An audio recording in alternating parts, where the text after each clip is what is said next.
Assalamualaikum warahmatullahi wabarakatuh. Perkenalkan, nama saya Melda Junita dengan NIM C1C01818 yang akan menyampaikan materi akuntansi syariah mengenai fikih zakat. Dengan bahan kajian, yang pertama, pengertian zakat, yang kedua, sumber hukum zakat, yang ketiga, jenis-jenis zakat, yang keempat, objek zakat harta, yang kelima, penerima zakat.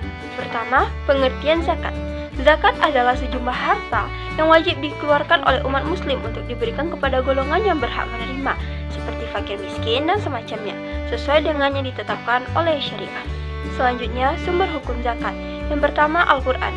Sesungguhnya, zakat-zakat itu hanyalah untuk orang-orang fakir, orang-orang miskin, pengurus-pengurus zakat, para mu'alaf yang dibujuk hatinya untuk memerdekakan budak, orang yang berutang, untuk jalan Allah, dan untuk mereka yang sedang dalam perjalanan, sebagai suatu ketetapan yang diwajibkan oleh Allah, dan Allah Maha Mengetahui lagi Maha Bijaksana.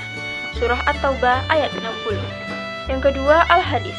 Dari Abdullah bin Musa ia berkata, Kanzalah bin Abi Sofyan menceritakan kepada kami dari Ikrimah bin Khalid dari Ibnu Umar radhiyallahu anhu. Ia berkata, Rasulullah SAW bersabda, Islam didirikan atas 5 dasar, yaitu yang pertama, persaksian bahwa tiada Tuhan selain Allah, yang kedua, menegakkan sholat, yang ketiga, membayar zakat, yang keempat, menjalankan puasa Ramadan, dan yang terakhir, melaksanakan ibadah haji bagi yang mampu.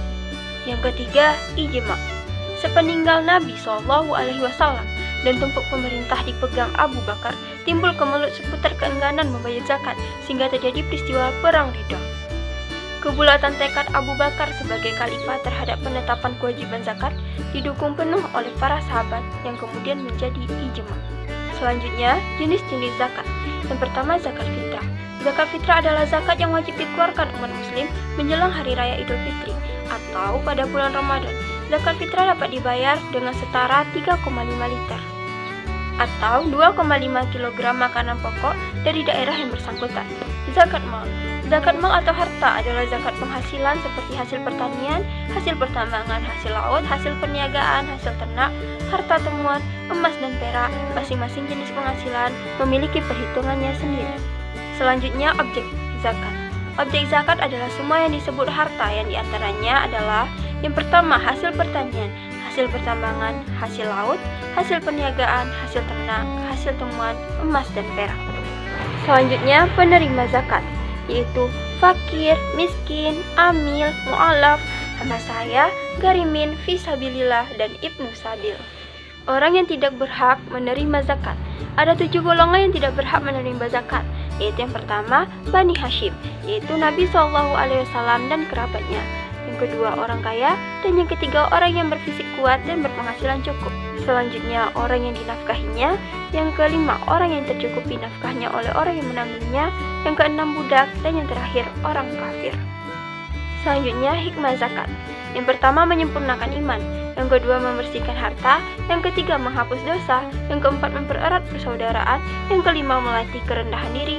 Yang keenam, meningkatkan rezeki. Dan yang ketujuh, terhindar dari siksa neraka. Terakhir, perlakuan akuntansi. Pada pengakuan, yang pertama, penerimaan zakat diakui pada saat kas atau aset lainnya diterima. Zakat yang diterima dari muzaki diakui sebagai penambah dana zakat. Yang pertama, jika dalam bentuk kas maka sebesar jumlah yang diterima. Yang kedua, jika dalam bentuk non-kas maka sebesar nilai wajar aset non-kas tersebut.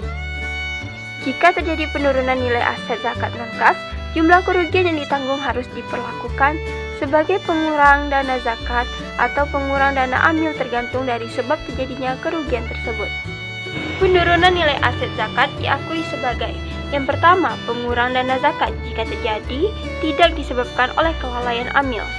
Yang B, kerugian dan pengurang dana amil jika disebabkan oleh kelalaian amil tersebut. Ketiga, zakat yang disalurkan kepada mustashik diakui sebagai pengurang dana zakat sebesar A. Jumlah yang diserahkan jika dalam bentuk kas. B. Jumlah yang tercatat jika dalam bentuk aset non-kas. Selanjutnya, penyajian. Amil menyajikan dana zakat, dana infak atau sedekah, dan dana amil secara terpisah dalam laporan posisi keuangan. Selanjutnya, pengungkapan.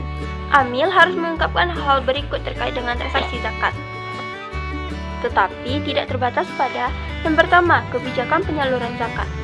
Yang kedua, kebijakan penyaluran zakat untuk amil dan mustahik non-amil. Yang ketiga, metode penentuan nilai wajar yang digunakan untuk penerima zakat berupa aset non-kas. Yang keempat, rincian jumlah penyaluran dana zakat untuk masing-masing mustahik. Yang kelima, penggunaan dana zakat dalam bentuk aset kelolaan yang masih dikendalikan oleh amil atau pihak lain yang dikendalikan amil. Keenam, hubungan pihak-pihak berelasi antara amil dan mustahik yang meliputi A. Sifat hubungan, B. Jumlah dan jenis aset yang disalurkan, C. Persentase dari setiap aset yang disalurkan tersebut dari total penyaluran zakat selama periode. Alhamdulillah, demikianlah materi mengenai fikih zakat yang dapat saya sampaikan.